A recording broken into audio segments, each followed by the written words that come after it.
Students, dear friends and dear brothers and sisters, once again I welcome to all of you in Dr. Chandra online classes for education। मेरे प्रिय विद्यार्थियों, प्यारे भाई बहनों, प्यारे साथियों, प्यारे मित्रों, मैं आप सभी लोगों का एक बार फिर से doctor Chandra online classes for education में स्वागत करता हूं। आप सभी लोगों का हार्दिक स्वागत है, हार्दिक अभिनंदन। प्रिय विद्यार्थियों, दीनदयाल उपाध्याय गोरखपुर विश्वविद्यालय गोरखपुर से जो भी विद्यार्थी अंडर ग्रेजुएट कोर्सेज में अर्थात ग्रेजुएशन कर रहे हैं, बीएससी बीकॉम आदि कोर्सेज कर रहे हैं, उनके लिए फोर्थ सेमेस्टर में एक माइनर का पेपर है जिसका कोर्स कोड है कॉम 203। कोर्स का नाम है फाइनेंस एंड बैंकिंग। ये माइनर इलेक्टिव कोर्सेज के तहत माइनर इलेक्टिव का फाइनेंस एंड बैंकिंग का जो पेपर हुआ था वो सत्र 2024-25 के विद्यार्थियों के लिए जो एग्ज़ाम हुआ था, उस एग्ज़ाम में जो क्वेश्चन पेपर आया था, उस क्वेश्चन पेपर में कौन कौन से प्रश्न आए थे और उन प्रश्नों के क्या उत्तर होंगे, इसी को हम लोग देख रहे थे पिछले क्लास में, पिछले वीडियोस।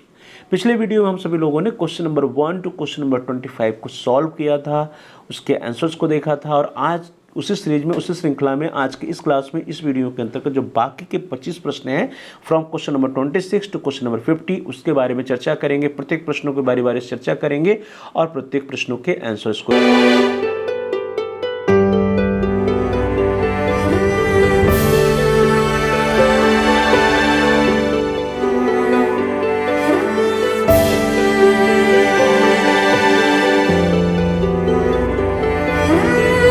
चलते हैं, देखते हैं कि फोर्थ सेमेस्टर एग्जामिनेशन 2024-25 में माइनर इलेक्टिव कोर्सेज के तहत जो क्वेश्चन पेपर आया था, उस क्वेश्चन पेपर को ओपन करते हैं और देखते हैं कि क्वेश्चन नंबर 26 क्या है।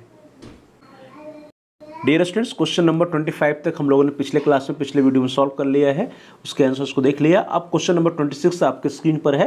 Question is under which category will you classify regional rural bank? क्षेत्रीय ग्रामीण बैंक को आप किस श्रेणी में वर्गीकृत करेंगे? Options are A. Scheduled commercial banks, B. cooperative banks, C. private sector banks और D. development banks। अनुसूचित वाणिज्यिक बैंक में, सहकारी बैंक में, निजी बैंक क्षेत्र के बैंक में या विकास बैंक में। तो डियर स्टूडेंट्स, जो ये रीजनल रूरल बैंक्स होते हैं इसको हम RRBS के नाम से जानते हैं। RRBS that is regional rural banks. RRBS are included in the second schedule of the RBI Act 1934. So these are the scheduled commercial banks। ये क्या है? एक अनुसूचित वाणिज्यिक बैंक है, क्योंकि RBI के एक्ट 1934 के हिसाब से ये जो है सेकेंड शेड्यूल में है। तो इस तरह से ए ऑप्शन जो आपका that is the right option, scheduled commercial banks. RRBs that is regional rural banks are scheduled commercial banks. Next question, question number 27, प्रश्न संख्या 27। In banking parlance NPA stand for, banking भाषा में एनपीए का क्या मतलब होता है? ऑप्शन है non performing assets, B not producing assets, C not net performing asset, and D not promoting asset. गैर निष्पादित परिसंपत्तियां, शुद्ध उत्पादक परिसंपत्तियां, शुद्ध परफॉर्मिंग एसेट या गैर प्रचारित संपत्तियां। तो discussions NPA stand for non performing assets, गैर निष्पादित परिसंपत्तियां। होती क्या है? NPA are assets typically loans that cease to generate income for the bank because the borrowers has failed to make scheduled payment for a specific period, usually 19 days। देखिए, जब बैंकों से कोई व्यक्ति लोन लेता है तो उसका ईएमआई बनता है और ईएमआई पे करता है। तो ऐसे लोन्स, ऐसे एसेट्स जिसमें लोन है, ऐसे लोन जिसका कि जो बारोवर होता है, जिसने लोन लिया है, वह ईएमआई पे करना बंद कर देता है, किसी कारण से पे नहीं कर पाता है, ईएमआई नहीं देता है, जिससे कि जो बैंकों की इनकम होती है वो रुक जाती है। अगर लगातार 90 दिनों तक जो है ऐसा हो रहा है कि जो कस्टमर है वो ईएमआई पे नहीं कर रहा है, उसका इस तरह से बैंकों का जो इनकम का स्रोत बंद हो चुका है, तो ऐसे एसेट्स को हम एनपीए के अंतर्गत डाल दिया जाता है बैंक के द्वारा, और उसको नॉन परफॉर्मिंग एसेट्स या गैर निष्पादित परिसंपत्तियां कहा जाता है। तो इस तरह से जो ए ऑप्शन है that is the right option, NPA stand for non performing assets.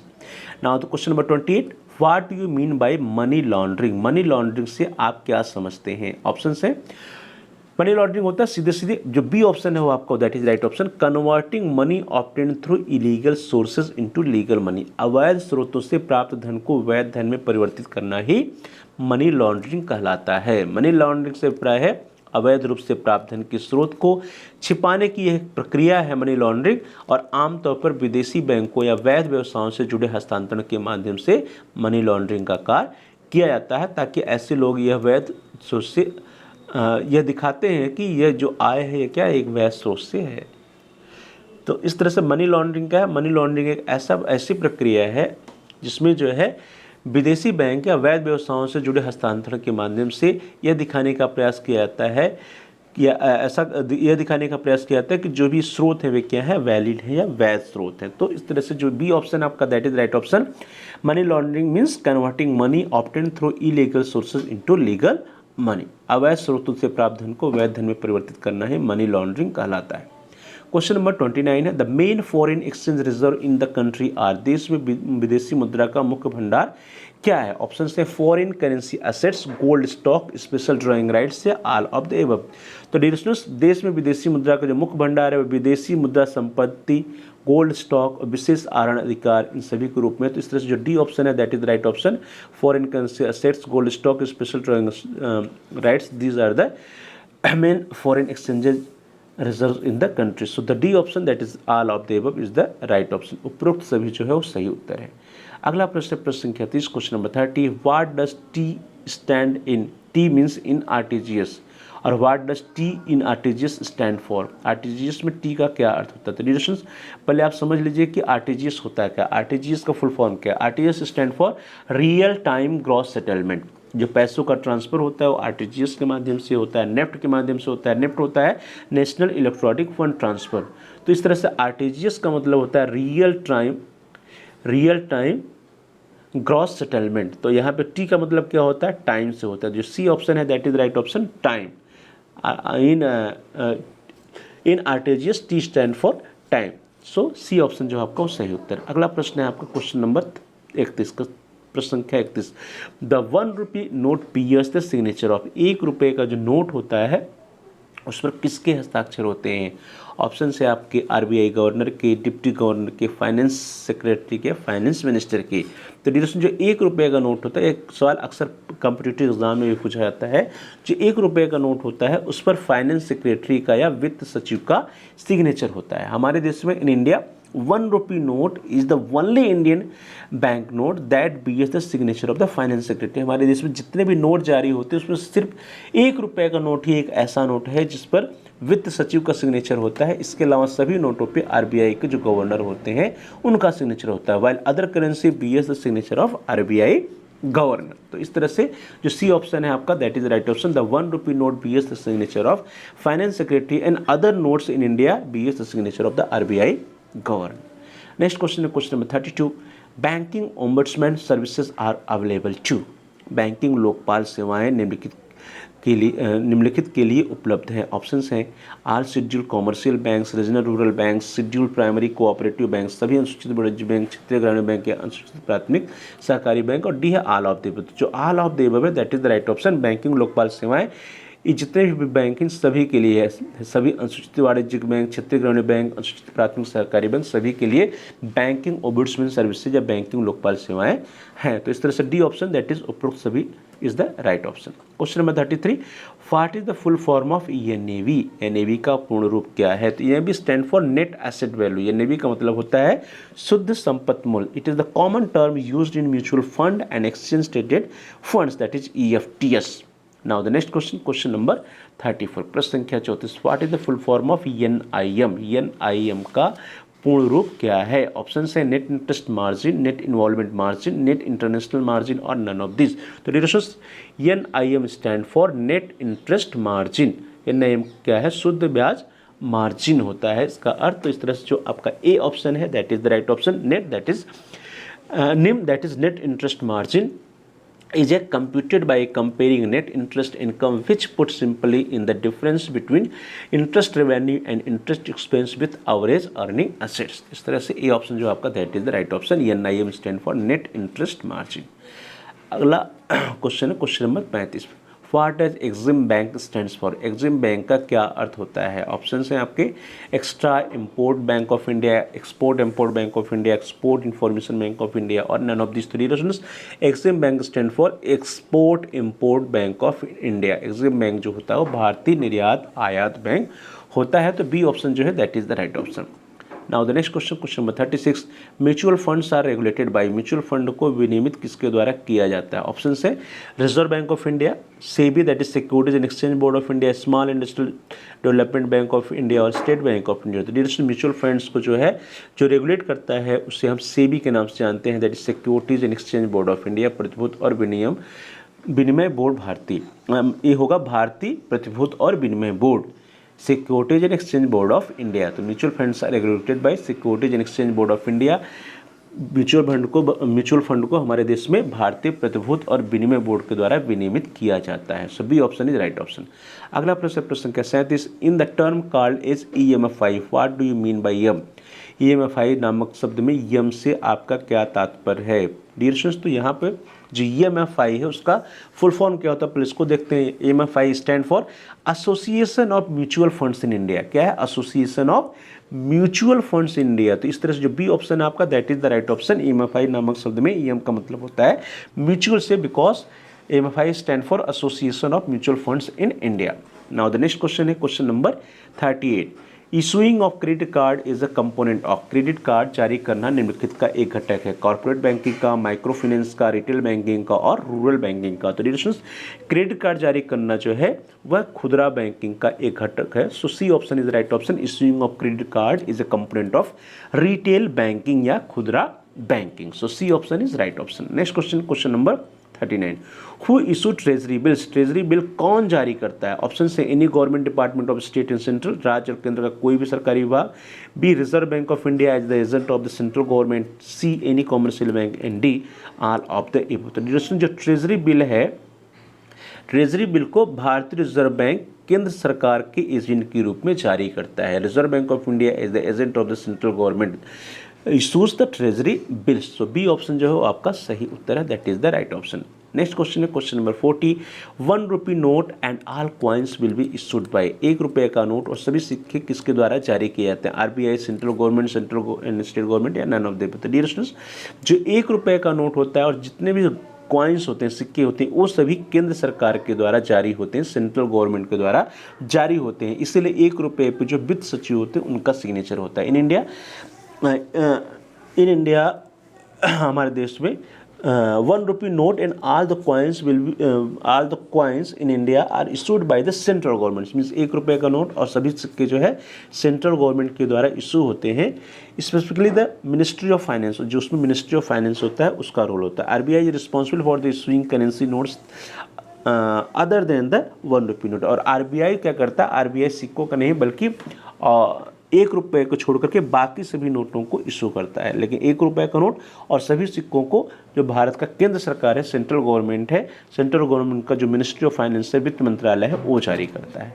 तो इस तरह से आपका बी ऑप्शन जो है that is right option. Question number 41, in India forex rates are determined by. Bharat में विदेशी मुद्रा किसके द्वारा निर्धारित होती है? ऑप्शन है demand and supply, importers, ministry of finance या एक्सपोर्टर्स। तो डिस्कशंस हमारे देश में जो फॉरेन एक्सचेंज है that is forex rates, that is foreign exchange rates are determined by demand and supply forces. जो मांग और आपूर्ति बल होते हैं उनके द्वारा भारत में विदेशी मुद्रा दरें निर्धारित होती हैं। तो ए ऑप्शन जो है आपका that is the right option.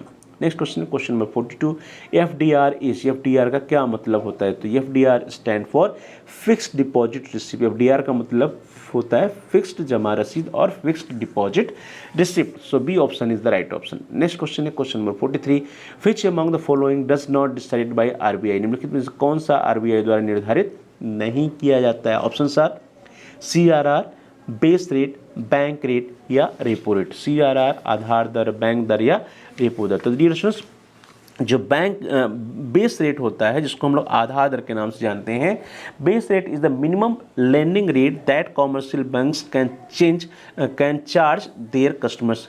Commercial bank जो अपने कस्टमर से जो रेट ऑफ इंटरेस्ट चार्ज करती हैं उसके लिए वे कॉमर्शियल बैंक स्वतंत्र होती हैं और उसी रेट को हम बेस रेट या आधार दर कहते हैं। और यह जो आधार दर होता है उसको RBI नहीं डिसाइड करता बल्कि जो बैंक्स होते हैं, अलग अलग बैंक, वो डिसाइड करते हैं। इसलिए आपको देखिए कि बैंकों से अगर आपको लोन लेना हो तो सभी बैंकों के जो लोन के इंटरेस्ट रेट होते हैं वो इंटरेस्ट रेट क्या होते हैं? अलग अलग होते हैं, क्योंकि उसको बैंक स्वयं डिसाइड करता है, RBI डिसाइड नहीं करता है। है। So actual base rate is determined by an individual commercial bank based on their own cost of funds. वे अपने फंड्स के कॉस्ट के आधार पे अपना बेस रेट डिसाइड करते हैं, आधार दर डिसाइड करते हैं। तो इस तरह से जो आपका बी ऑप्शन है दैट इज आधार दर और बेस रेट, यह सही उत्तर रहा। जो इसको आरबीआई डिसाइड नहीं करता, बाकी CRR, bank rate and repo rate जो हो उसको आरबीआई डिसाइड करता है। तो इस तरह से बी ऑप्शन है आपका, that is the right option. Next question है question number 44, who is issuing license to perform insurance business by banks. बैंकों के द्वारा बीमा का कारोबार करने के लिए लाइसेंस कौन जारी करता है? ऑप्शन है आरबीआई, इरडा, सेबीआई, एलआईसी। तो डिस्कस बीमा का जो पूरा कारोबार होता है वो इरडा के निर्देशन में होता है। इरडा मतलब insurance regulatory and development authority of India. So यहाँ पे जो बी ऑप्शन है that is the right option. IRDA is issuing license to performing insurance business by banks and IRDA stand for the insurance regulatory and development authority of India. So B option जो है आपका वो सही उत्तर है। अगला प्रश्न संख्या 45 question number 44, CBS stands for. CBS का क्या मतलब होता है? Core banking solution, core banking solution, central banking solution या कोर बैंक सिस्टम। तो डिरेक्शंस जो CBS stand for core banking solution. CBS का क्या अर्थ होता है? सीबीएस का अर्थ होता है कोर बैंकिंग सोल्यूशन या कोर बैंकिंग समाधान। So B option is right option. CBS refers to the centralized system used by banks to manage their core operators such as the account management, transactions and customers data. So B option is the right option. Next question है question number 46. Which of the following is not a primary function of bank? निम्नलिखित में से कौन सा bank का प्राथमिक कार्य नहीं है? ऑप्शन है granting loan, collecting cheques and drafts, facilitating imports of goods, issuing bank draft. तो डिरेक्शन ऋण देना, चेक ड्राफ्ट एकत्रित करना, ड्राफ्ट को जारी करने से बैंक के प्राथमिक कार्य के अंतर्गत आते हैं। जो सी ऑप्शन है आयात को सुविधाजनक बनाना है, फैसिलिटिंग इंपोर्ट गुड्स, यह बैंक के प्राथमिक कार्य के अंतर्गत नहीं आते हैं। सो सी ऑप्शन जो है that is the right option. अगला प्रश्न संख्या 47, which is the first bank to get ISO certification. ISO प्रमाण पत्र पाने वाला पहला बैंक कौन सा है? बहुत ही इंपॉर्टेंट क्वेश्चन है आपके एग्जाम के पॉइंट ऑफ व्यू से। Option are corporation bank, union bank, Canara bank और सिंडिकेट बैंक। तो डिरेक्शन जो फर्स्ट बैंक है हमारे देश में ISO सर्टिफिकेशन वाला वो है Canara bank. So C option is right option. In 1996 में Canara bank become the first Indian bank to get ISO certification for total branch banking for its Seshadripuram branch in Bangalore. Bangalore का जो उसका शेषाद्रीपुरम ब्रांच था उसके लिए उसको जो है ISO सर्टिफिकेशन 1996 में मिलता है कैनरा बैंक को। तो इस तरह से सी ऑप्शन जो है that is the right option. ISO प्रमाण पत्र पाने वाला हमारे देश का जो पहला बैंक है वो कैनरा बैंक है। अगला प्रश्न संख्या 48, which of the following is not classified as the commercial bank. निम्नलिखित में से कौन सा वाणिज्यिक बैंक के रूप में वर्गीकृत नहीं है? Option are regional rural bank, private sector bank, foreign bank और कोऑपरेटिव बैंक। तो डिरेक्शंस जो यहाँ पे कोऑपरेटिव बैंक है जिसको हम लोग सहकारी बैंक कहते हैं, यह वाणिज्यिक बैंक के रूप में वर्गीकृत नहीं होता है। So D option is right option. Cooperative banks are established on a cooperative basis and belong to their members with the primary objective of providing rural financing and micro financing. So C option is the D option is right option. Cooperative bank और सहकारी bank जो है ये वाणिज्यिक bank के रूप में वर्गीकृत नहीं है। अगला प्रश्न संख्या 49 question number 49, bank having maximum number of branches in India. Bharat में सबसे अधिक शाखाओं वाला बैंक कौन सा है? तो हमारे देश का जो सबसे बड़ा बैंक है वो कौन सा है? वो है स्टेट बैंक ऑफ इंडिया। तो जो सबसे बड़ा बैंक है तो उसके ब्रांचेज भी सबसे अधिक हैं, तो भारतीय state bank of India. Bharat में सबसे अधिक शाखाओं वाला बैंक जो है वो कौन है? SBI है, स्टेट बैंक ऑफ इंडिया है। So B option is right option.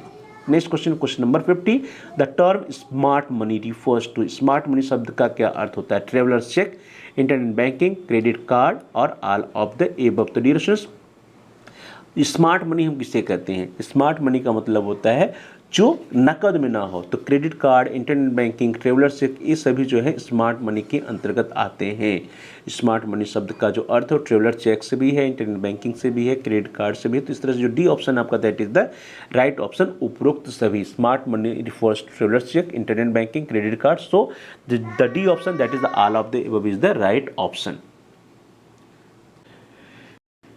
Dear students, इस तरह से हम सभी लोगों ने सत्र 2024-25 में 4th सेमेस्टर के विद्यार्थियों के लिए माइनर इलेक्टिव कोर्स के तहत कॉम 203 फाइनेंस एंड बैंकिंग का जो क्वेश्चन पेपर आया था उस क्वेश्चन पेपर को सॉल्व किया और हमने देखा कि उसमें कौन कौन से प्रश्न पूछे गए थे विद्यार्थियों से और परीक्षार्थियों से उसके क्या आंसर्स होंगे, क्या सॉल्यूशन होंगे। डियर स्टूडेंट्स, जितने भी प्रश्न पूछे गए हैं सत्र 2024-25 के क्वेश्चन पेपर में, ये आने वाले सेशंस में, आने वाले सत्र में भविष्य में जो भी विद्यार्थी कॉम 203 फाइनेंस एंड बैंकिंग का पेपर देंगे उनके लिए बहुत ही इंपॉर्टेंट है। इसलिए इन सभी प्रश्नों की तैयारी आप अच्छे से कर लीजिएगा, जिससे कि आप अपने आने वाले एग्जाम में बेहतर परफॉर्म कर पाएँ। तो डियर स्टूडेंट्स, आप सभी लोगों का बहुत बहुत धन्यवाद।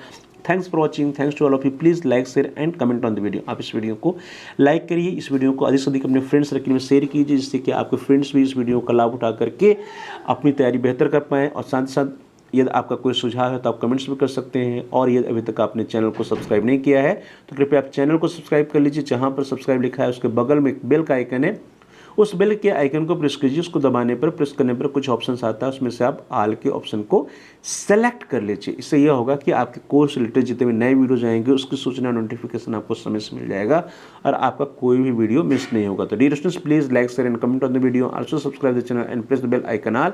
आप सभी लोगों का बहुत बहुत धन्यवाद। Thanks for watching, thanks to all of you. इन सभी प्रश्नों की तैयारी आप बहुत ही अच्छे ढंग से कर लीजिएगा, क्योंकि आने वाले एग्जाम में सभी प्रश्न फिर से रिपीट हो सकते हैं। आप सभी लोगों का बहुत बहुत धन्यवाद। Thanks for watching. Thanks to all of you.